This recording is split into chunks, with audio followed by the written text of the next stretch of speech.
Hi friends, എല്ലാവർക്കും നമസ്കാരം. ഇന്ന് നമ്മൾ ഉണ്ടാക്കാൻ പോകുന്നത് വളരെ പെട്ടെന്ന് തന്നെ ഊണൊഴിക്കാൻ പാചകം ഉണ്ടാക്കിയെടുക്കാവുന്ന ചമ്മന്തികളിൽ ഒന്നായ മത്തങ്ങ ചമ്മന്തിയാണ്. ഈ മത്തങ്ങ ചമ്മന്തി ആദ്യമായിട്ട് ഉണ്ടാക്കിയപ്പോൾ എനിക്ക് അത്ര വലിയ ടേസ്റ്റൊന്നും തോന്നിയില്ല. പക്ഷേ പിന്നെ ഉണ്ടാക്കിയപ്പോൾ അടിപൊളിയായിട്ട് തോന്നി.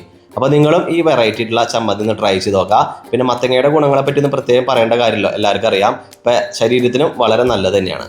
പിന്നെ അതുകൂടാണ്ട് നമ്മുടെ വീടുകളിലുള്ള കുട്ടികൾക്കൊക്കെ മത്തങ്ങ കറി അത്ര വലിയ ഇഷ്ടമായിരിക്കില്ല. അപ്പോൾ ഇങ്ങനെ കൊടുത്തു കഴിഞ്ഞാൽ എന്തായാലും എല്ലാവരും കഴിക്കും. അപ്പോൾ നമുക്കിനി ഒട്ടും സമയം കളയേണ്ട, നേരെ ചമ്മന്തിയിലേക്ക് പോവാം. വീഡിയോയിലേക്ക് പോകുന്നതിന് മുമ്പായിട്ട് ഞങ്ങളുടെ ഈ ചാനൽ നിങ്ങൾ ആദ്യമായിട്ടാണ് കാണുമെങ്കിൽ മറക്കാത്തൊന്ന് സബ്സ്ക്രൈബ് ചെയ്യണേ.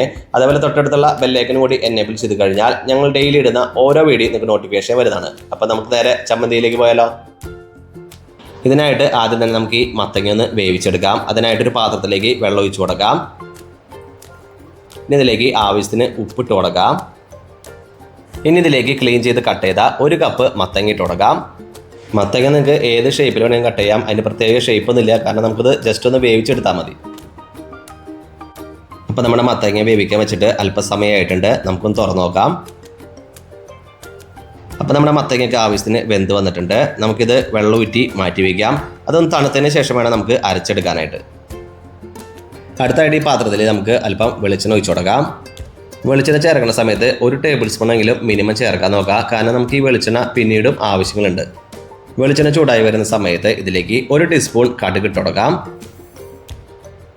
ഈ സമയത്ത് സ്റ്റൗവിൻ്റെ ഫ്ലെയിം കടുക് പൊട്ടണ വരെ മീഡിയം ഫ്ലെയിമിലും, കടുക് പൊട്ടി തുടങ്ങി കഴിഞ്ഞാൽ ലോ ഫ്ലെയിമിലേക്ക് മാറ്റി കൊടുക്കാം. കടുക് പൊട്ടിക്കഴിഞ്ഞതിന് ശേഷം ഇതിലേക്ക് 1 ടേബിൾ സ്പൂൺ അളവിൽ ഉഴുന്ന് ചേർത്ത് കൊടുക്കാം. കൂടാതെ ഇതിലേക്കൊരു 8 ചെറിയുള്ളി, 5 വറ്റൽമുളക്, 1 തണ്ട് കറിവേപ്പിലും കൂടി ചേർത്ത് നന്നായിട്ടൊന്ന് മിക്സ് ചെയ്ത് കൊടുക്കാം. ഒരുപാടൊന്നും നമ്മൾ ഇതേപോലെ ഇളക്കി കൊടുത്ത് മൂപ്പിച്ചെടുക്കണ്ട, കാരണം നമുക്ക് അത്യാവശ്യം അതിൻ്റെ പച്ചമണ്ണൊക്കെ മാറി ഒന്ന് മൂത്ത് കിട്ടിയാൽ മതി. കൂടുതൽ വഴറ്റി കഴിഞ്ഞ് കഴിഞ്ഞാൽ ഇതിലിട്ട് കൊടുത്തിട്ടുള്ള ഉഴുന്നൊക്കെ വളരെ പെട്ടെന്ന് തന്നെ കരിയാനുള്ള ചാൻസ് ഉണ്ട്. അപ്പോൾ നമ്മുടെ ഈ ഐറ്റംസൊക്കെ ആവശ്യത്തിന് വഴണ്ടി വന്നിട്ടുണ്ട്. ഇനി നമുക്ക് ഇവിടുന്ന് ഇറക്കി ചൂടാറാനായിട്ട് മാറ്റി വയ്ക്കാം. ഇനി നമുക്കിത് അരച്ചെടുക്കാനായിട്ട് മിക്സിയുടെ ചെറിയ ജാറിലേക്ക് തണുത്തിട്ടുള്ള മത്തങ്ങ ഇട്ട് കൊടുക്കാം. ഇത് അരച്ചെടുക്കാനായിട്ട് ചെറിയ ജാറിന് പകരം മീഡിയം സൈസുള്ള ജാർ വേണമെങ്കിലും നിങ്ങൾക്ക് എടുക്കാവുന്നതാണ്. ഇനി നമുക്ക് ഇതിലേക്ക് തണുത്ത് വന്നിട്ടുള്ള ഉള്ളിയും മറ്റുള്ള ഐറ്റംസൊക്കെ ചേർത്ത് കൊടുക്കാം. ഇനി ഇതിലേക്ക് ഒട്ടും തന്നെ വെള്ളം ചേർക്കാതെ നന്നായിട്ടൊന്ന് അരച്ചെടുക്കാം. അപ്പോൾ നമ്മുടെ മത്തങ്ങ ചമ്മന്തി ഏകദേശം റെഡി ആയി കഴിഞ്ഞു. ഇനി നമുക്ക് ബാലൻസ് ഉണ്ടായിരുന്ന ആ വെളിച്ചെണ്ണ കൂടി ഇതിലേക്കൊന്ന് ഒഴിച്ചു കൊടുക്കാം.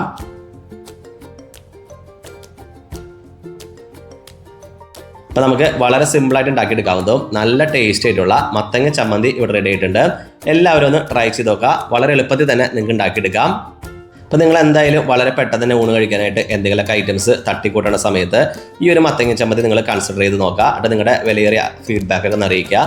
അത് നല്ലതായാലും മോശമായാലും എന്തായാലും അറിയിക്കാൻ ശ്രമിക്കണേ.